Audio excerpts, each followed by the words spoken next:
Welcome to the Stars in the Making with the mission to inspire and frame the future. The star is Morgan Barnsley, actor and model. Started acting at 5. She played basketball in high school, trying to be like her older brothers, with dad as a coach.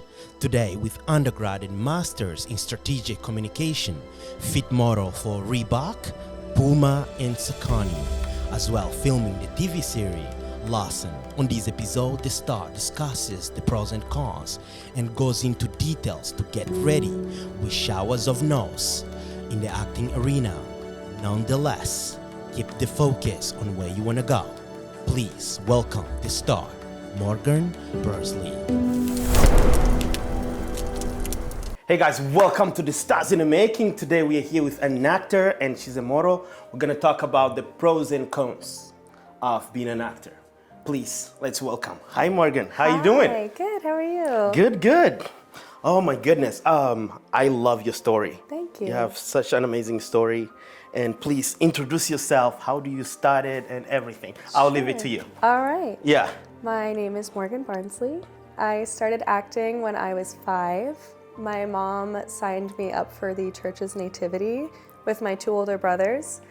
And my first rehearsal, I walked in and I was like, I want to be Mary. And I couldn't read yet. I was like just learning how to read. Right. So of course you're not going to give a 5-year-old the role of Mary. It just doesn't make sense. But I was I can do it. I know I can do it. They gave me a angel that didn't have any lines. I just stood there like this. Right. And then a teenager didn't show up to rehearsal one day, and she had the line to tell the men that Jesus was born and was like, follow me. Right. And I was like, I can do that. And I did. And so that was my first role. Right. I loved it. And I was like, next year I'm going to be Mary. And So how old you were at the time? I was 5. You were 5, Yep. right, correct. Yep, so I was 5 years old. And it was funny because I had that one line and my mom was like telling me how to do it. And I was like, no. I know how to do this. I know how to do it. I can do this. And I crushed it. It was great.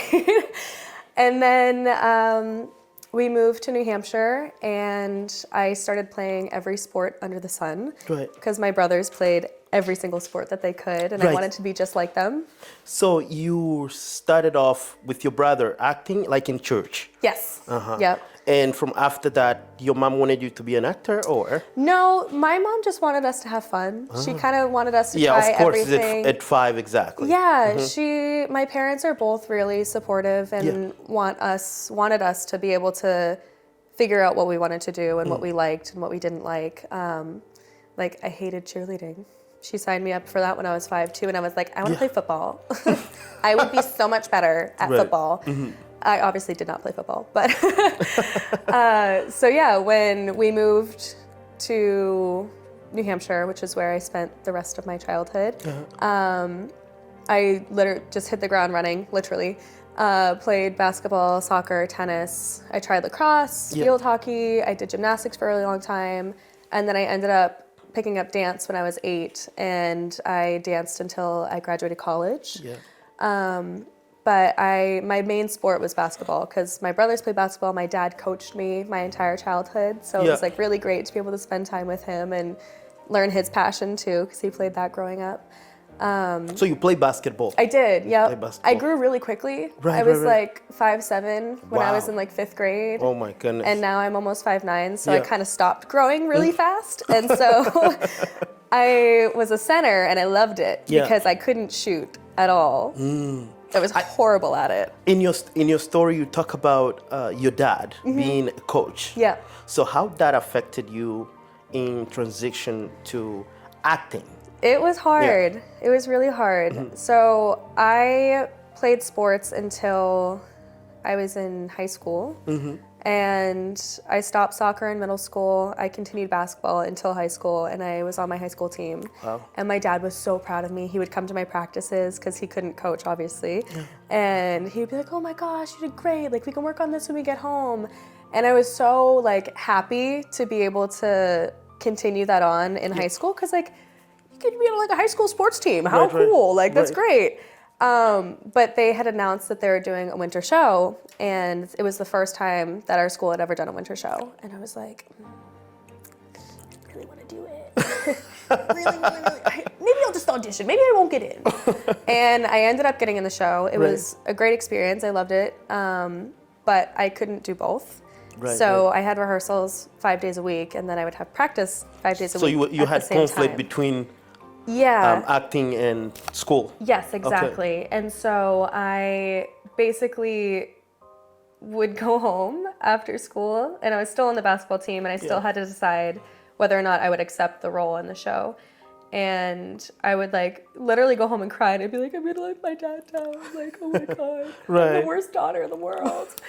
And my mom one night was like, why are you so upset? Like, I can tell like something's wrong. Like, is everything okay at school? Like, what's going on? And I was like, I think I have to quit basketball. My mom was like, okay, so do it. Do it. And I was like, no, Dad's gonna be so disappointed. That's right. And so I ended up telling him, and he was like, I'm proud of you. Like, I want you to do what you love. Like, I'm glad that you love basketball, and I'm glad that you think that I love this for you. But like, overall, I want you to be happy, and I want you to do what you love. That's really powerful. It's powerful.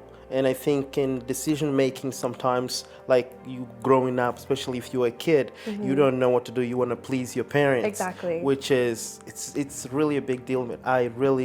I appreciate that your dad, your parents, they were really able to leave you alone and do, whatever, what you wanted. Yeah, they're really amazing. They're honestly the best parents you could ever ask for. That's amazing. And so do you have someone who you look up to into acting? Oh gosh. Like growing up, do you have any figure as an actor or? Like a personal connection? No. No one in my family is in entertainment at all. Right. Like, at all. Everyone in my family plays sports. My family's really tall. My dad's 6'4", my brother's 6'5", my other brother's 6'3". All of my cousins were athletes. And so I kind of grew up being like, okay, play sports. I'm going to play sports. And when I realized that I just really loved to be in front of people and performing, like ever since I was a little kid, like I would be singing and dancing and be like, Mom, look at this dance move I can do. And she'd be like, that's great. It would be like a little step touch type of thing. So I was like, oh gosh, I really have to pave the way for myself. And so no. Wow. Long story short, no. Right. So into your story, dive into your story, I seen the conflict that you had. So when you started like making a movie, you had a proposal of a movie. And where you had conflict between like exercising, they told you to do something. Yeah, so I signed with an agency when I was 13. Right. I literally begged my parents. I applied without them knowing, which is illegal. And they had responded saying they wanted to set up a meeting with myself and my guardian. Yeah. And I was like, so we have this meeting on Tuesday. Can we go? My parents were like, no, we're not putting you in this industry, because they knew obviously that it's a very difficult industry to be a part of. It's very harsh. It can be dangerous if you don't play it safe and know how to navigate things and people. And so they really just didn't want me to struggle in life at all, but they also wanted me to be happy. Yeah. And so I made You mean in acting? Yes. Yes. Yeah. And so I made a PowerPoint explaining every reason why I should be able to be an actor and have an agent. And my parents were like, wow, she's really dedicated. She really want to go into that route. And so they saw how passionate I was about it and agreed to go. I was signed on the spot. And within a very short amount of time, I was sent out to my first go-see casting for modeling. And I never wanted to be a model. It wasn't something that I thought I could do. Yeah. And I think it's because I grew up with brothers and they would always make fun of me. So I was like, oh my God, they're not cute. And so I was just like, I like acting. Like, you don't have to be like the stick thin, which you don't have to be stick thin to be a model. That's right. Noted. But in my head, I grew up with like the Victoria's Secret supermodels, and like that was a model to everyone. And so I grew up thinking like, I could never be that, when in reality, it's very possible. And so So in acting, you gotta have a very specific height and weight. Is that it? No. I mean modeling. Modeling. Again, no. If it was like 15 years ago, yes, they were very strict, very pro skin and bones. Which, if you're naturally like that, fantastic. But a lot of people aren't, and so it causes a lot of internal struggle with acceptance, and a lot of models or aspiring models then turn to a more dangerous side of not eating or over exercising, and it can be a dark path. And so if you don't have support and you don't have the means to get yourself out of that mindset, it can lead to something very dangerous. When you talk about dangerous, do you have any specific example on that? Something that particularly happens to you that you were like, okay, I don't know what to do from here, and I'm gonna back down on this. Definitely. So when I was 17, I had been with the same agent since I signed originally. And I was a very strong-willed little girl. Right. And I didn't really let anyone tell me that I couldn't do something. Ever. I love that. And I'm still that way. I definitely have learned to navigate it a little bit better. But I was being potentially sent out to Paris Fashion Week, and I had been dancing 6 days a week at this point, every day. I was a very picky eater, so I ate very clean, but I ate a lot and healthy, and I was smaller than I am now. And my agent had suggested that I lose weight, and I was like, how about I lose you? For a particular role that you had to do. So not necessarily a role, for modeling. Right. So I basically quit modeling. I dropped my agent and I decided to focus on college. And so I went to a 4-year school, got my bachelor's, and then I continued to get my master's. That's amazing. Before you even go there, tell me more a little bit about, because in your story, just reading your story, you were already like in very good shape. Yes. But they told you to still continue getting smaller. So after, which is kind of like horrible. It's it's rough when people tell you really that rough. you should change when you shouldn't. Right. And if anyone tells you that, run. Yeah, because it's not like you were kind of big or anything. You were in a... I was very small. I was very, very small, and I was like 100% muscle if I had any type of weight on me. Like I grew up a dancer, so I was in ballet 3 or 4 times a week. I did hip hop, jazz, musical theater. Like I was constantly moving. Right. And so I didn't have like an ounce of fat on my body. So her telling me to lose weight was to atrophy muscle, which can be really dangerous. Of course. And so I was in a really good mindset in college, and then I decided to get back into it when I was around a junior. And I hired a consulting manager that a friend of mine had worked with. And I did my initial meeting with him, and he basically said, if voluptuous is what you're going for, you've nailed it. And I was like, I'm sorry, what? What did you say to me? And my mom had sat in on the meeting with me. I obviously wasn't a minor anymore, but like my mom is like my biggest support system. So she kind of like didn't say anything, but she tensed up. She went to mama bear mode, and she was like, And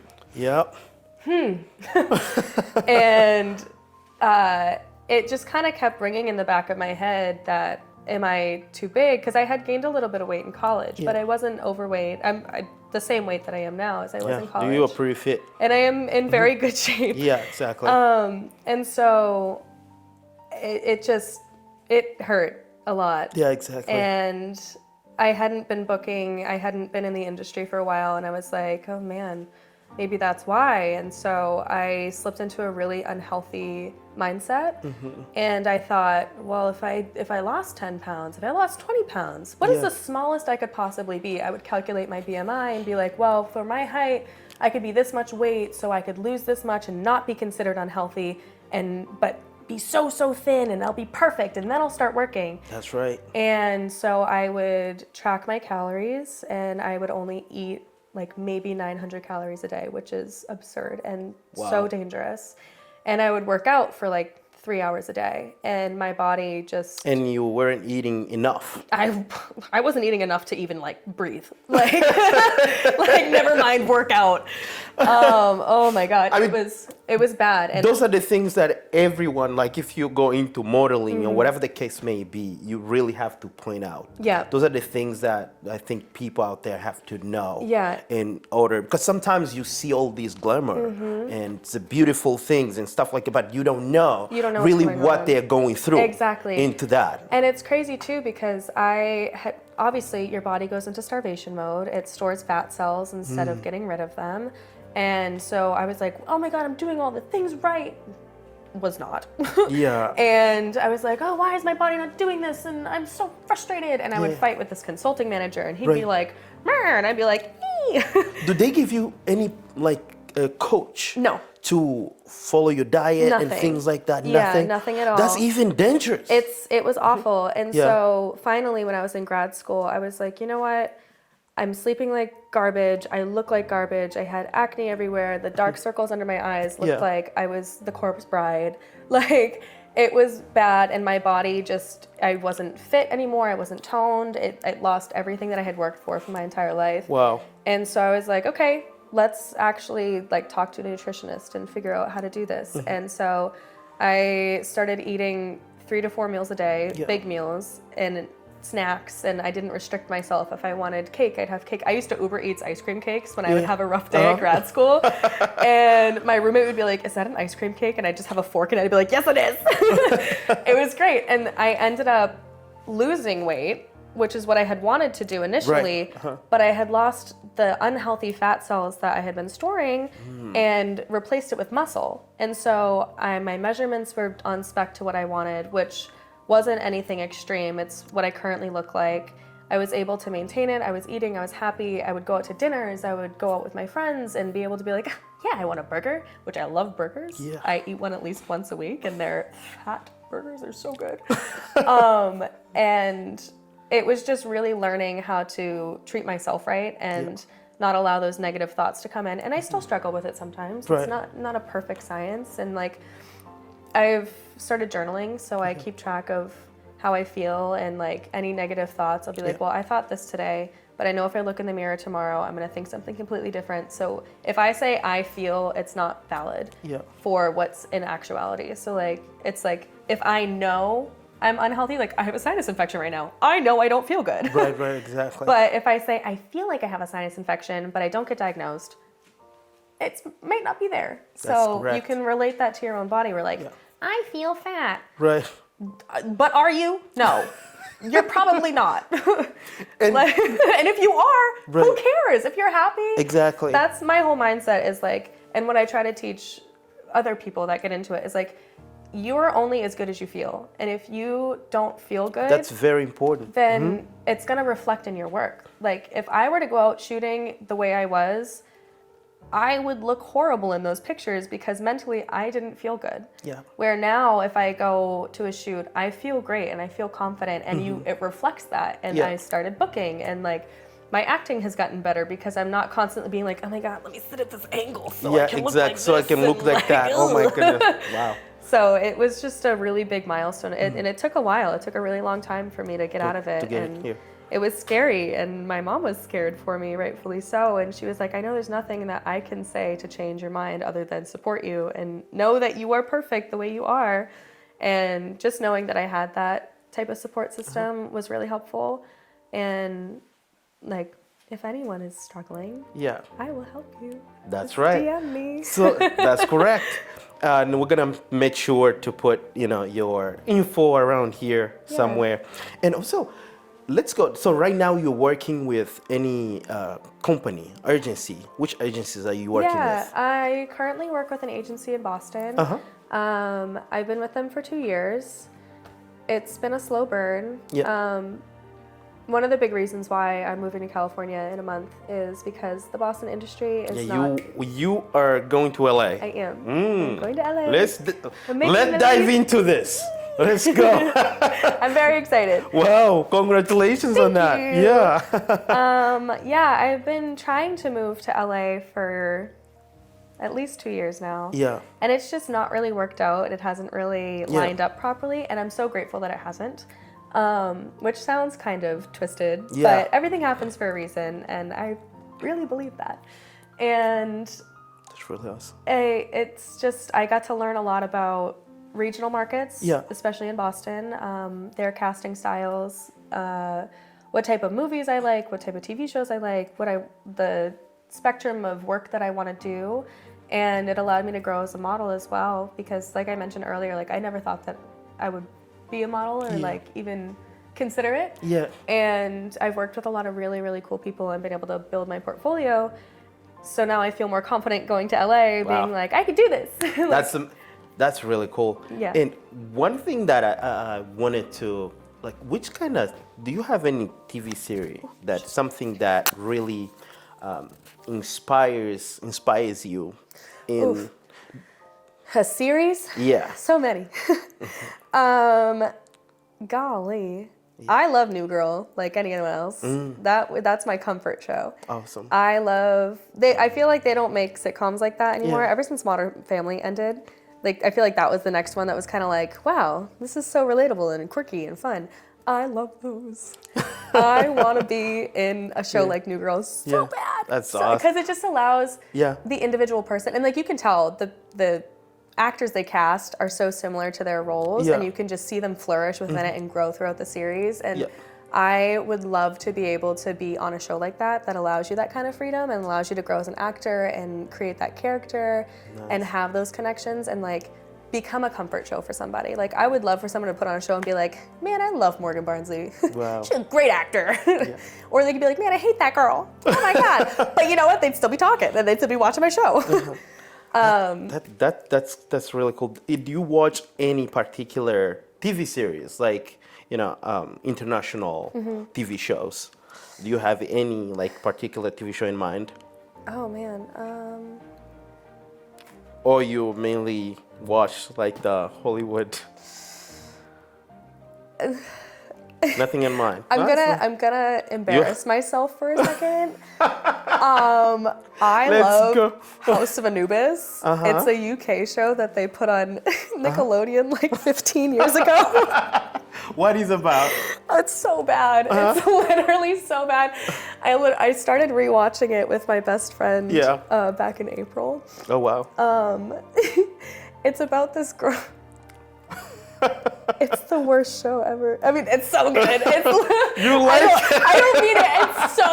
It's so bad where like you have to watch it and you're like, wow, these kids are terrible actors, but I love it.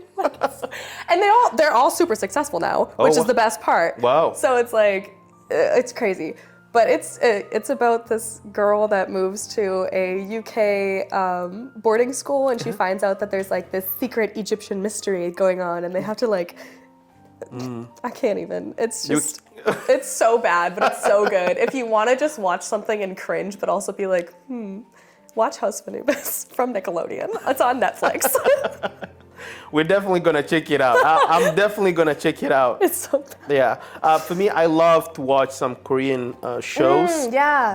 I don't know, but I love like the dramas. You know, they talk about, it's just like they talk about the values of family and things like that, and it's just like amazing. And I love to watch those shows so much. Amazing. Koreans, like, oh my goodness, South Korea, by the way. I love it.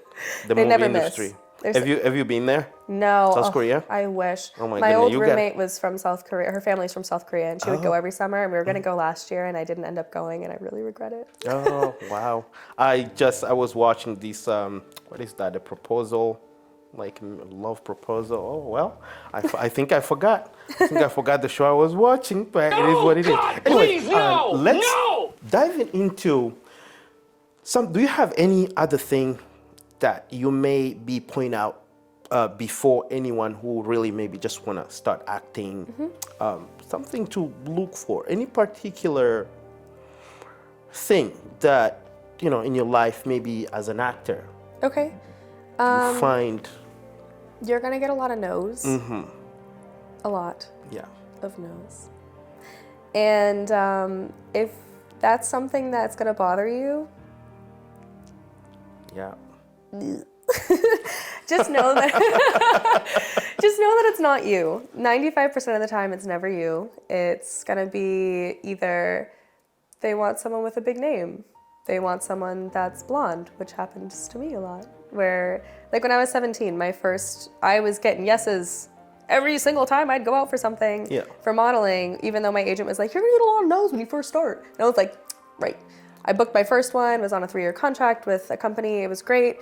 I shot a lot, and then I started auditioning for major movies that were coming through. And every single audition I went through, I got a call back. And I went through 3 or 4 rounds of callbacks for each of these movies. Yeah. And I ended up getting put on hold for one of the leads for a specific movie. Yeah. I was so excited. I was like 17 years old. I was like, this is it. This is my break. Oh my God.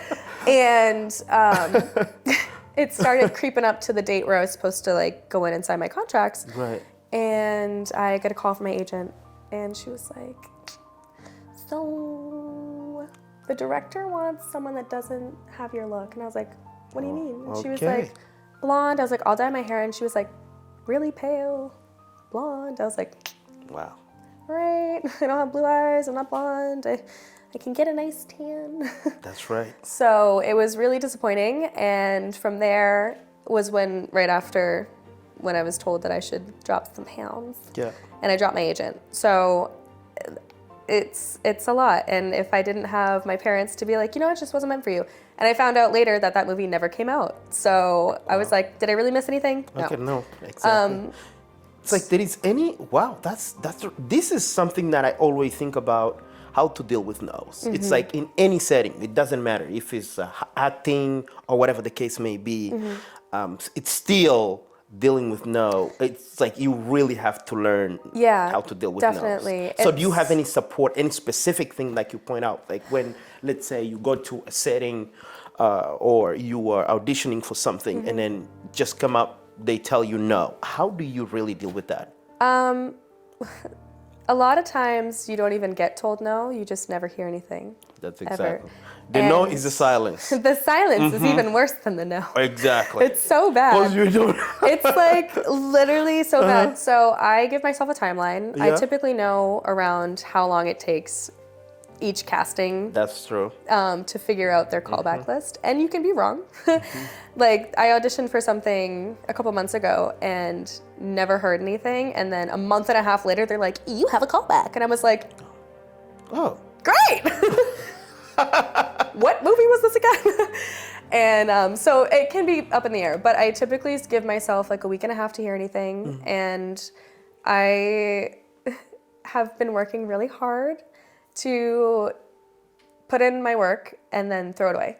So I try to look at auditions as work because acting is auditioning. Exactly. And that will be your job for 95% of it. Very true. And if you don't like auditioning, you're not gonna like acting, because if you only look at the payoff, then it's like you're not actually enjoying the experience. Because if you don't enjoy creating this character, they can have a character breakdown that's 8 pages long and tell you everything you need to know about this person.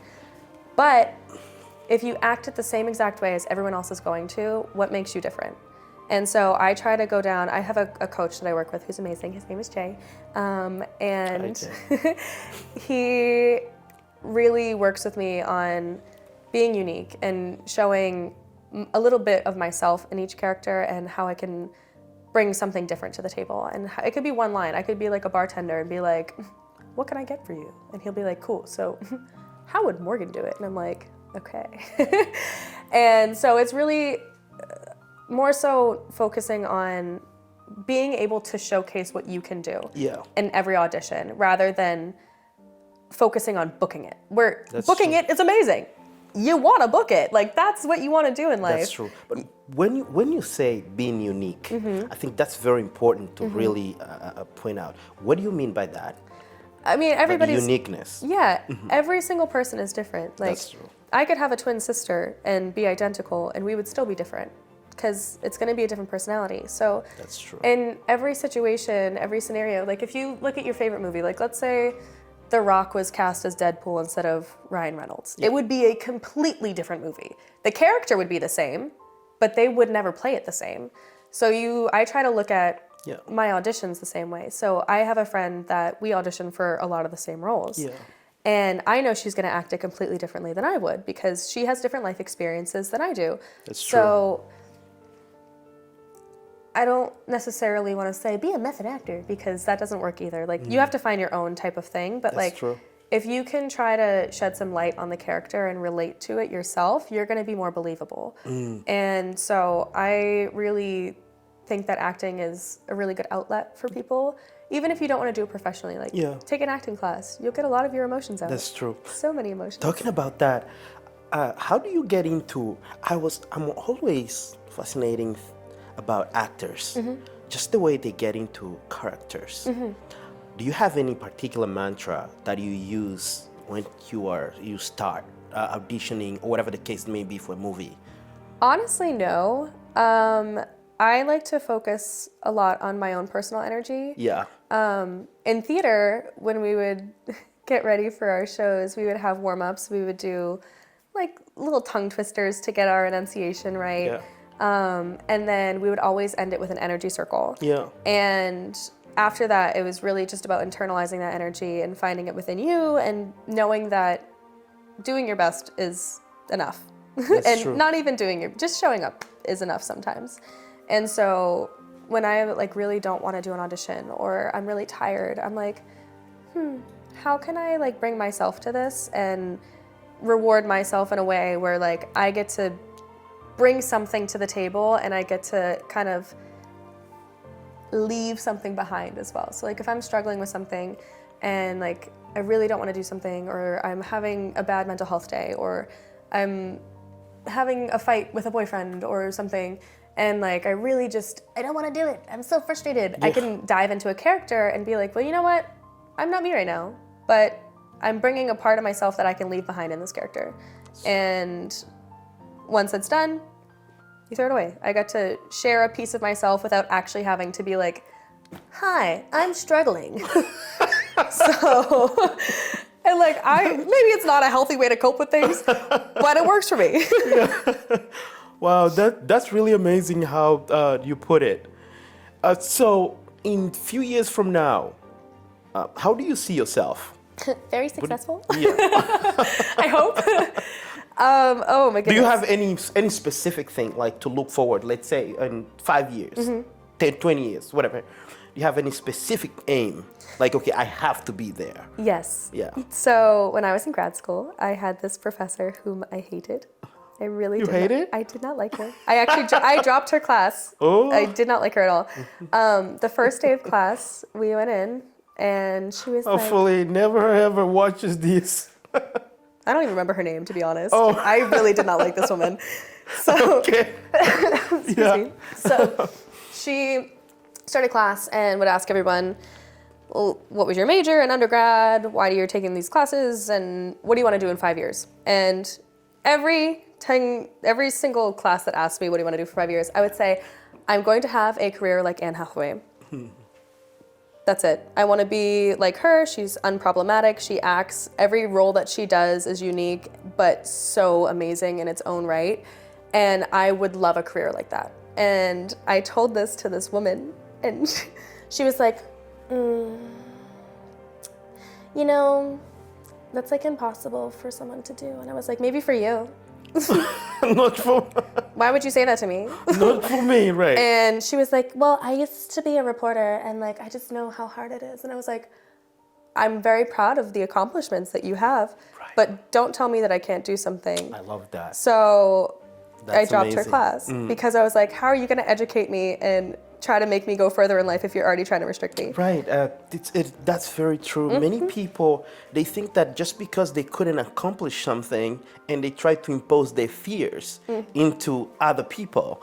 And that's really amazing how you put it. Yeah. And so I stay away from That's those a good people. response. Yeah, exactly. They're so soul-sucking and they will bring you down. But yeah, so in 5 years, I'm hoping less than 5 years, because when I said that, it was now 2 years ago. Yeah. I would really like to have a series that does well. It doesn't have to be like the #1 show, but I would love to be able to create my own little family like I used to in theater and have a group of people that are passionate and have ambition and want to create art and something that someone can escape into. That's what movies and TV are. They're and theater. It's when you say family, something is serious about, like, be a little specific. It's serious about. Yeah, so I call all of my theater friends my theater family because we are so close, and like you're rehearsing with them and you're giving a piece of yourself to them in the show, and you become very close, and it's like a family. And so in film, it's such a quick turnover for a lot of things, and a lot of times you'll never work with the same people again, and like you'll stay in contact, but it's not quite the same. And so if I could, like the series that I'm working on now, we're all very close. We all just met recently, and I love them so much. In acting, that's one of the things that I think I was thinking, like coming over here, how you really cope into all these things arena, because you meet these people, you meet different people, and just for that specific movie or project, whatever you have, and then boom, you get used to them and all that stuff, and then you gotta go like separate ways. And how do you really cope with those things? I like to stay close with people with social media a lot. I'm not like a social media fiend. I'm not gonna like hound somebody. Right. When I worked on Free Guy, which is what brought me back to the States from Australia, we started off as NPCs. I was doing featured background work and got my SAG eligibility there. And I had a little group, but it was me and my set mommy, Cindy, who's also amazing, and my set brother, Jamie. And like we literally called ourselves a family. So after we would work, we only worked together for 3 months. And every day after set, we'd go out to a different place for dinner and like talk about our lives. Like Cindy has a family and they're amazing and supportive, and Jamie does photography and he's an amazing photographer. I shot with him after we wrapped filming, and like we follow each other on Instagram so we can see each other's lives, and like we'll give little updates. Wow, it's amazing. But like it's crazy because you could meet your best friend, you could meet your future husband or wife. That's you can meet your next producer. Like you never know who you're gonna see on set, and I think it's important to really harness like kindness and openness, because you get some people that are on set that are insufferable and arrogant, and they make it a living hell. So if I were to be stuck on a show with someone like that for years and years, like let's say it was like Supernatural and they had 13 seasons and they shot for 10 years, and you're with someone that you don't like, it would be rough. That's a hell. Yeah. So my dream is to have a show that runs for a long time, but with a set family that you love. Awesome. I think it sounds like what you said. You have to learn. Just remember the book. This is called The Art of War. Great book. The Art of War. I don't know if you read that. And there is this lesson that will say adapt. In every setting that is talking about war, but it's not really about war. You can, implement that into our own lives, because sometimes you can have a master plan that can become a garbage plan real quick. If, circumstances can change anytime. Exactly. I think in acting as well, you really have to have that kind of power of change, just adapt in any settings, because things, they're not going to go the way you really want it. Like one of the example that I would give, I'm originally from Angola, and just coming back from Angola, like my mom's like, hello, so after 3 months you're going to come here for vacation and stuff. But look, I've been here for like almost 15 years and I haven't been home. Oh, wow. Because of circumstances. Right? I'm writing my book, that's coming on my book. I'm not gonna be revealing this is your podcast, but it's just what I wanted to say. It's like you have to know how to adapt in every circumstances, and reading that particular part on Art of War, it was really Sun Tzu actually, that's the book, Sun Tzu. And it's really important definitely. Adapting. And like even being on set, there's a plan when you go to set. There's a shot list and a timeline and call sheets, and sometimes the day doesn't go as planned, and sometimes you'll be filming for 18 hours. That's right. And if you become the little sour person on set. That's right. Then you can get a reputation, and then people don't want to work with you. And That's right. there have been sets that I've been on that I did background on just to get experience. And also, if you want to get into acting but you don't want to be an actor, background work is great. Super fun, great for networking. And there have been times where there have been extras on set that were very entitled, and it's like, the odds that you're even seen in this are slim to none. Why are you acting like you're Mariah Carey right now? Like the queen. That's right. Like, stop. So it's just having balance, having like pride in your work, but not being proud, if that makes sense. That's right. Makes sense. Make enough sense. Like, you should just be nice. Just be kind. Be grateful that you have the opportunity, because the odds are that thousands of people were hoping for that chance, and you got it, so don't mess it up. Wow, that's very, very true. And let's go back again. You said you're going to LA pretty soon. Yes, in a month. That's right. I'm very excited. So do you have any particular project talk to us about any project that is coming up for you? So ironically, the project I'm working on is here in Boston. And so I will be flying back to finish it. Awesome. I'm currently working on a really amazing pilot for a new series. It's called Lawson. It's based off a book. Our producer and writer has been working on it for 15 years. Wow. So 15 years. 15 years. Wow, that's gonna be awesome. We're waiting. It's really funny to think that I was like 10 years old when I started writing this, and so and now I get to start it as an adult. Wow. So yeah, they started working on it. Brandon, who plays our lead, joined the project 12 years ago. Okay. When they started doing promotional, just little snippets, and it's crazy to think that I get to be a part of something that's somebody's life and passion, and I get to bring a piece of it to life. And it's gonna be so cool. Wow. I'm so excited. It's really cool. I'm stuttering because I'm nervous to talk about it. I'm so excited. Right. But it's let me compose my thoughts. It's a series about action and drama, and it's as if Vampire Diaries and NCIS had a baby and made this really cool series. My character gets to be like the central intelligence for everyone, and so I get to kind of weasel my way through and help everyone, and it's gonna be really cool. I'm really excited. We are waiting for this series, and thank you so much for diving into modeling and acting. You know, the pros and cons of all this. I hope someone out there take this some valuable, things. If you are a star in the making, or whatever the case may be, you're gonna be a model, actor. Hopefully you go through this podcast. This podcast was really helpful for you. And so now, do you have any particular advice for any upcoming star? Oh gosh. Take your time. There's no rush at all. There's really no rush. And your timeline that you have set for yourself will probably not be the timeline that actually happens. So don't be disappointed. Because there were times when I was 13 years old and I was like, by the time I'm 18, I'm gonna be a star. I'm 25. Clearly that happened.